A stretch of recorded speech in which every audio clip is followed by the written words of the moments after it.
Hello সবাইকে, দেখো সকালে আমি চান করে রুমে এসে গেছি। এখন চলে যাবো রান্না করে। ছেলে মেয়েদের স্কুল আছে, তো ওদের টিফিন বানানো হবে, রুটির সাথে খাওয়ার জন্য ভাজা বানানো হবে, চা বানানো হবে। রুটিটা রোজ মাই করে, আমি করি না। তো আর ওরা ভাত খেয়ে যাবে, তো ভাতও বসানো হবে, তার জন্য সকালটা দৌড়াদৌড়ি আমার। তারপরে ওইগুলো কমপ্লিট করে এসে ছেলে মেয়েকে রেডি করানো হয়। তো আজকে রুটির সাথে খাওয়ার জন্য বেগুন ভাজা করব, তাই বেগুনটা প্রথমে যেয়ে কেটে নিচ্ছি। ভাতও বসানো হয়ে গেছে। তো এগুলো করে আমি চলে এসেছি রুমে ছেলে মেয়েকে রেডি করার জন্য। ছেলে নিজে রেডি হচ্ছে, মেয়েকে আমি রেডি করাচ্ছি। টিফিন সব ভরে দিয়েছি।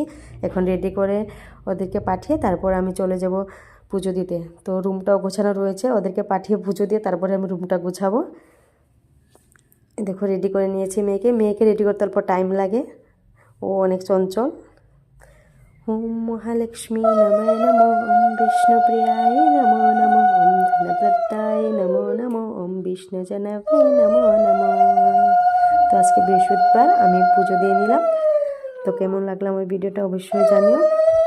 আজকের পর্যন্ত এতটুকু। ভিডিওটা ভালো লাগলে অবশ্যই লাইক কমেন্ট শেয়ার করে দিও। Tata, bye bye.